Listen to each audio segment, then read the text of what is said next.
Thanks so much for your time. We appreciate it, Susan. So let's talk about this piece you wrote in the Daily Maverick about the changes. And that, of course, is that the president made a very calculated restructuring move here. Explain how so. Yes, indeed.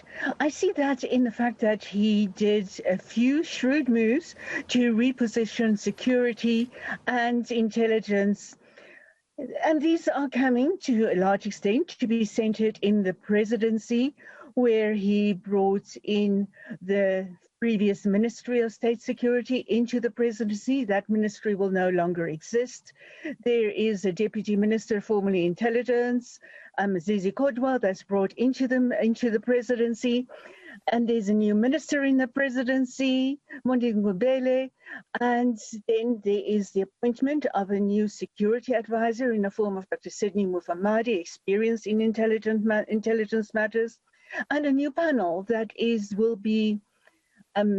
highly skilled and has expertise then in the intelligence field, that will be investigating what had been going wrong in intelligence in the last month or so, especially that dark month of July in South Africa, and make recommendations on the way forward.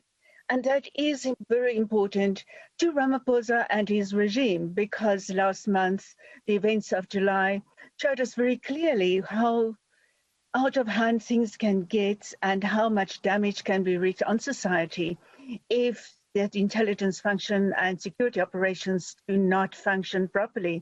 And of course, there's also the new Minister of Defense, in the sense of Thandi Modise that's coming in there, former Speaker by now of Parliament. And with her experience in MK and Struggle Day, she would probably even help bring the different factions of military veterans into line. All of these matters very strategically important for state security and for the perseverance of a legitimately, legally, procedurally elected government. I get that you say it's very strategic when it comes to state security, but then you also have the likes of Bheki Cele, whose police force performed dismally during the unrest, who still has his position. Why has he been left behind? Yes, I guess that is because he has that kind of street credibility and he has got some gravitas on the ground, even if there is so much evidence of the police force not having performed. So he probably is still in place because he commands many strategic constituencies on the ground. And I think this shakeup is also a warning to him as to what could be in the offing should he not pull his police forces into action, into line, to be more vigilant, more willing to act when next time the severe disruptions like this occurs.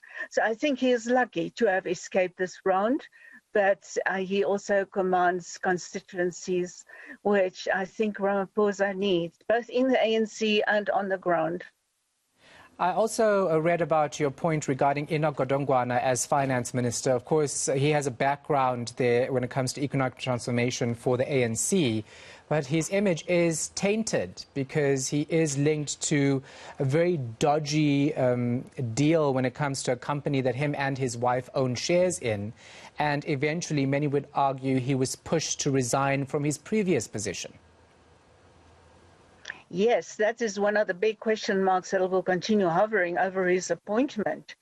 You know, for certain, on the one side, he is not the only cabinet minister with certain surviving cabinet minister with certain question marks hanging over there about probity, questions about the probity of their previous actions, and so on. One can only hope that he can move beyond that and ascertain credibility, establish that, and that he can be proven through better actions in this portfolio. And if I refer about in better actions, I would like to see a better connection between ANC policies, which often sound so good and are good, but which absolutely lack thorough implementation in the state. And there's so much space for better action on that. So I hope that the merits for his appointment is seen in those bigger and better issues, that ways in which he can manage policy. But certainly he would also know that so many eyes are on him and on his future demeanor that there wouldn't be not a centimeter for a space for wrong action. That's pretty optimistic, isn't it? Because, many of our ministers know that all eyes are on them, yet we're still getting allegations of corruption and fraud. Zweli Mkhize would be a case in point here. Susan, I know you mentioned that there are several ministers or, people in government, whether it's provincial or nationally, who are tainted. But should we actually accept that as a public, as a people who vote in for leaders to be responsible, for leaders to take charge of the country and move us in the right direction? Should we accept anyone who has these allegations against them for these key positions? I have to answer to that, no, one shouldn't. And that places this government and these new deployments by the President Ramaphosa certainly in a very poor light. And I would personally like to hear explanations as to what motivations are, whether there are truly no other people that could be found that have a truly clean record, whether everybody who is a potentially qualified candidate and in some other respects is also, whether there's anybody who is clean or whether everybody is absolutely tainted like that, because it's a severe indictment on a political party and governing party if there really are not perfectly clean candidates for high deployment available. And I really think we, as South African citizens and voters, really deserve a good answer to that question. Yeah, so let's talk about Sidney Mufamadi's position here, advisor when it comes to national security and the move, as you mentioned earlier, for the presidency to basically be in charge of state security. There's been mixed reaction to this. Of course, constitutionally, we are aware now that the president has a right to do this. He may appoint a minister to that portfolio if he wants to, but he's chosen to now have direct oversight on state security. It's the right move, you would say, or not, after the unrest we saw? No, they have always been secure, on many occasions, past presidencies and the current presidency, there have been security advisors. There are a range of political, economic, social and security advisors, etc., in the presidency as deployments there. They often have not been ministers, but sometimes there are soft post-high office deployments for ministers. So it's nothing new that Sidney Mufamadi steps into a position like that. And at least he comes with the credentials of having been in charge of the 2018 investigation into the State Security Agency.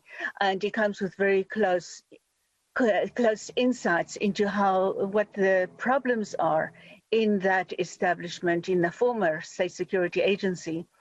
And so that in that respect, at least, he's also trusted, I believe, by President Ramaphosa. So I think it could make a difference. It's a big question that we should also ask why President Ramaphosa had not immediately, upon the retirement earlier this year of Charles Ngula, deployed a security advisor there.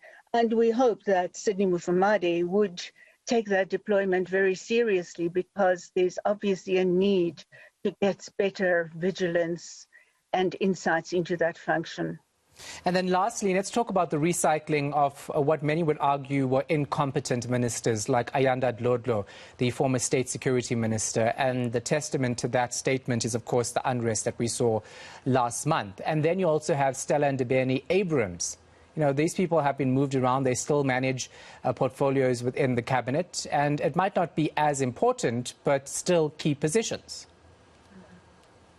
Yes, indeed. That's a fascinating part of these cabinet deployments, and also testifies to the fact that deployments in cabinet are very fine political balancing games beyond the point of, is this person qualified, etc. It really depends on which faction a person belongs to, whether that person is in a politically powerful position enough not to be alienated, and not alienating former high-profile people by removing them from high positions and deploying them to somewhat less important cabinet portfolios, but they let them retain their salaries and perks. That is one of those games of cabinet appointments in South Africa and also beyond.